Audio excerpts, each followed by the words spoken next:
Alright guys, it's Mad and welcome back. Right, today we're going to be doing another quick tank review, and this time it's the turn of the Tier 6 Chinese medium tank, the Type 58. And for any of you that have been around in the game for a long time will notice that this looks just exactly the same as another Tier 6 medium tank. This is basically, well, it's a Chinese tank, and what do the Chinese do with anything? They don't build their own.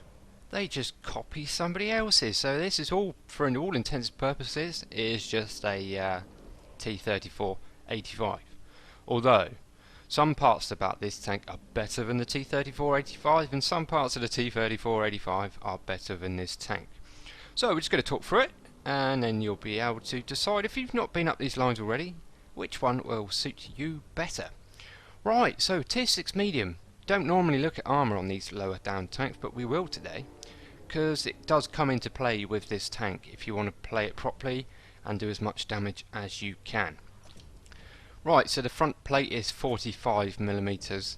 It is very well angled, but it does not bring up big enough numbers to rely on, all bar extreme angles if you're tanking around a corner like that. But then the MG port that sticks out, that will become very square from the side, so you need to be careful about that. But do not try and fight equal and higher tiers with your front plate exposed, because it's going to go bad.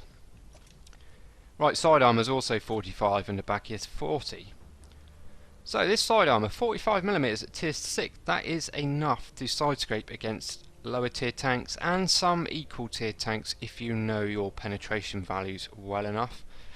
As long as you keep it below the auto bounce angle, so 30 degrees or less, so like that. If you can, get it side scraping around the corner, try not to expose this forward corner of the front plate, and you should bounce the majority of shots.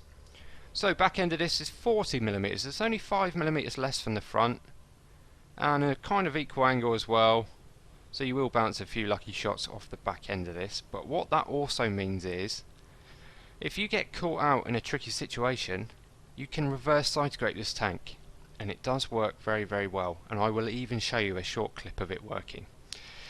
Anyway, so on to the best bit, the turret. For a tier 6 medium, this turret is actually pretty strong, bar the turret ring. Not a lot of people notice the turret ring. It is because it's quite a big cast turret. If you look under the turret here, it does have quite a big nasty turret ring, and it's kind of the lowest armour value on the turret, and would be an easy pen for every tank this tank can meet. So try not to stay still for too long. Yeah, so you've got to play this thing with your front plate hidden, so ideally completely hold down and just poke this strong turret out. The values on this turret, let's see, it says 90, but there is some extra bits of spaced armour and the gun mantlet and stuff like that, and it brings up figures from roughly 120 to over 250mm, depending on which angle the round hits. So against equal and lower tier targets, you can stick this turret out and expect to bounce the majority of shots. Although this turret has an extra cupola from the T-34-85, the one on the right is exactly the same, and the Chinese tank has the extra one on the left, but they are both 90mm thick, and that is still 90mm. So unless people hit it square on the front, the majority of those are going to bounce. So yeah, armour not too bad at all for a tier 6 medium, and it's definitely one plus point from some of my other favourite tier 6 mediums like the Cromwell. Although this is not as manoeuvrable, this is going to hold up to a beating a lot better. So what are the other differences between this and the T-34-85? Well, I'm afraid this tank gets an extra 2 rounds a minute. We'll look at the full gun stats in a minute. This gets 12 rounds a minute with a top package, where the T-34-85 with a similar gun gets 10 rounds a minute. However, the T-34-85 wins on penetration, and also the T-34-85 wins on gun depression. That gets a very useful 7 degrees, where this gets a very not useful 5 degrees, and that 2 degrees is the main thing that sets these two tanks apart. Yes, you get an extra 2 rounds a minute with this tank, but that 2 degrees means trying to use that extra 2 rounds a minute can be very hard, so you need to be very aware of where you're going to go on the map to use your 5 degrees of gun depression. And as you can see, it's quite a tall tank. So the taller a tank is, the harder it is to use that effective gun depression. But that's a talk for another time. Anyway, so yeah, armour profile for a tier 6 medium, pretty good, but it's mainly about the turret. So let's go and have a look at the gun stats. Right, so you start off here, and it's not bad at all. You are basically exactly the same as the fully upgraded tank, although you'll be a little slower, a little less penetration, and only 10 meters less view range, and it just gets a little bit better as you go up. You'll see, you get a better engine, 2 better engines, slightly improved gun, and a slightly improved turret, but the armor profile on the stock turret is exactly the same as the fully upgraded turret. All you get is 10 extra meters view range. So let's go and look at the stats for this one. So 520 horsepower engine, fully upgraded. It does take a while to accelerate, but it does get, once it gets moving, this is a pretty fast tank. So onto the gun, the 85mm, 12 rounds a minute at tier 6 with 160 alpha. That is some really good DPM, although the penetration is 12mm less than the T34-85 at 128 with the standard rounds. So you will need quite a few APCR rounds. They go up to 172mm of pen and 160 alpha damage. Aim time's not bad actually at 2.29. I did not feel the need for a gun aim drive on this tank, and I went for something else. Accuracy's kind of okay at 0.37. Track traverse is very good at 42 degrees, and onto the turret we spoke about already. The front is 90, the sides is 75, and the rear is 52. That's pretty strong for a tier 6 turret. Turret traverse is 48 degrees a second. That's very nice, and I always like it when the turret traverse is more than the track traverse, and it lets you aim whilst you're manoeuvring. View range fully upgraded to 370 meters. That is right on the sort of borderline area of needing binos, so I did went for binos on this tank. And signal range is actually pretty crappy at 525, so try not to get too far away from your friendlies. Right, so let's go back into these stats for a second. So you get 750 hit points. That's okay for a tier 6, and with the armor profile you can save some of those up for late game situations and then go in and kill what you want to kill. So the speed limit is 55 kilometers an hour, and 520 horsepower engine. It does take a while to get moving, but once it's moving, it does get up to 55, and you can maintain it over rough ground. Anyway, so that's about all you need to know, really. Like we said, it's basically a T34-85 copy. Some bits are better, i.e. the gun, the rate of fire, and some bits are slightly worse, as in the gun depression. But all in all, a not bad tier 6 medium. I'm enjoying playing it. Right, on to some Ace Tanker gameplay now. Let's see if we can do some decent damage with this gun. 12 rounds a minute. Right, let's go. Alright, man, we've got enemies in the area. We either have to take them all out or capture their base. Let's roll. Here we go, tankers. Type 58 on Airfield War. Remember, for all intents and purposes, it's just a T34-85. It's just a little bit different. You play it exactly the same way, although you've got to be a little bit careful about the lack of gun depression. And at the end of this game, I'm going to screw this game up completely, and I'm going to blame it on that gun depression anyway. So right, here we go. You can see the speed. Did take a few seconds to accelerate, but once you get there it does motor along pretty quick.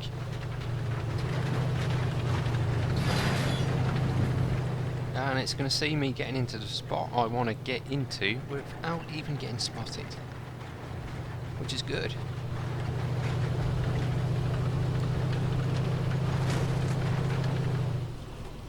You see there, I carry a healthy amount of APCR ammunition. When you're in a tier 7, tier 8 game, which this tank gets into, yeah, you're going to need them. This is very low pen really for a tier 6 medium. About 12mm less than the T34-85, although you do have the reload for when you're in a lower tier game. Well, there's that accuracy. When you're in a lower tier game... Oh, nice blind kill. Didn't even get a damage ticket for that one because it was too low. Ready to fire on target. Yeah, when you're in a tier 6 game with lots of tier 5s, this rate of fire is insane. Enemy exposed. Right, so now I have been flanked, so I get my armour turned in, although this is a M4 dirt, so I need to be really careful. I was very lucky there, got the tracking shot in, and I call in some artillery support from my buddy. Bang, there we go. Pick up the tracking points too. This ram too, there we go, side scraping from the rock. As long as you cover your front plate up, you're golden. There we go, kill that M4 dirt. He was a priority target because I could not bounce his shells.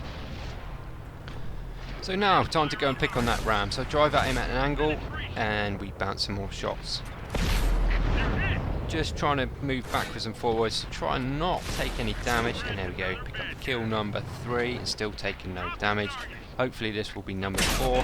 I let it aim all the way in because the accuracy is not all that.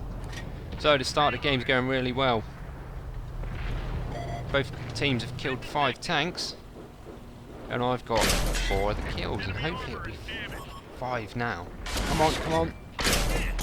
So that's 5 kills already, and thoughts were just running through my head now with a pause medal. And to be honest, I started losing I stopped playing properly. Anyway, right, so I want to kill this Lux, get one in. Remember, I'm thinking about a pause medal and not playing properly anymore. Right, Churchill 7. He's tracked at an angle, so I need premium rounds. Stay and hold down. Still not taking any damage. Bouncing off this turret. This turret is insane.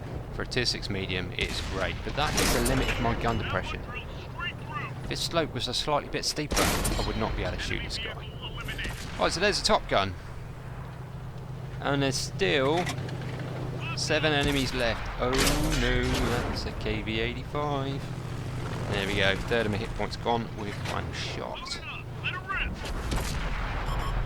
Enemies looking right at us. Unlocking target. Dodge the KV-1.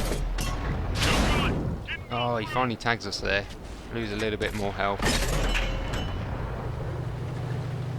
And this is where it starts to go wrong. Totally not the tank's fault, this is just my fault.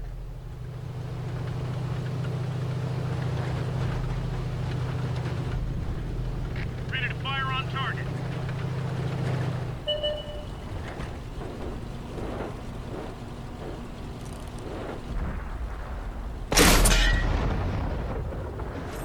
And this is another reason to carry quite a few premium rounds for fighting other Russian tanks. You're going to need it.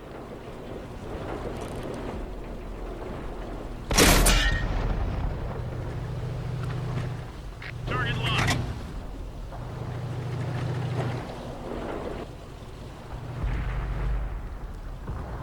Target locked. And it was at this point of the game as well, I spent far too much time trying to kill this KV-85. I should have pushed on, gone and dealt with their campers, secured a couple more kills that way, and hopefully came in and snaffled up these kills at the end. So I played it a little bit wrong here. Ready to fire on target.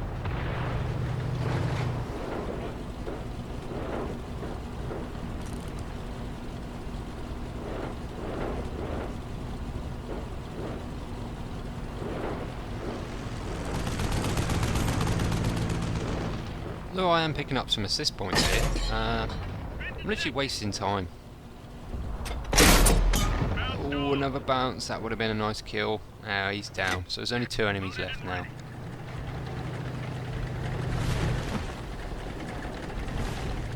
Right, so now I decide to do what I should have done 2 or 3 minutes ago. I should have flanked, should have got a better position, should have used the Type 58's mobility.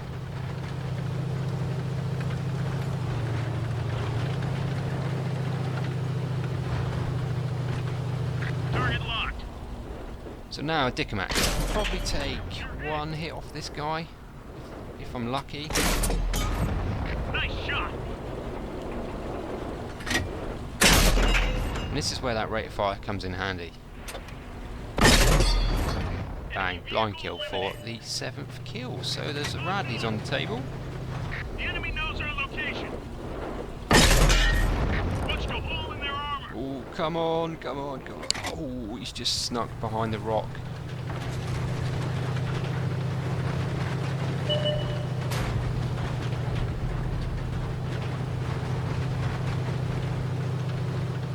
The M44 shotgun to one of our guys there.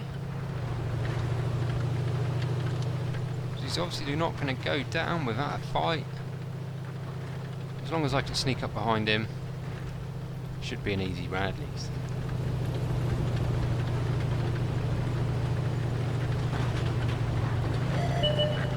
There he is. Oh, gun depression. Yep, missed the Radleys. Blame it on the gun depression. With the T-34-85 I would have made that shot, but with the Type 58 it just went just over the top of him. And I missed a Radley while it was there. But anyway, not a bad game for the Type 58. 2,500 damage, 7,500 assist points and 1,000 blocks in a Tier 6 medium. Pick up the high caliber Ace Tanker Devastator for the 7 kills, Top Gun for the 6, and Ace Steel Wall in a Tier 6 medium tank. So there we go, 1,700 odd base experience, and not a bad game, although if I'd have been a little bit more aggressive, that could have been a Radley's, or maybe even better, but there you go, we'll never know anymore. I should have flanked a lot earlier. Right, there we go guys, hope you enjoyed this quick review. I tried to keep it as brief as possible. Type 58 is a really good little tank. It does suffer with a little bit of lack of gun depression, but the rest of it does make up for it, and it's certainly worth a go. Well, there we go guys, please give the video a like if you did, sub if you're not, and I'll catch you on the next one. See you later.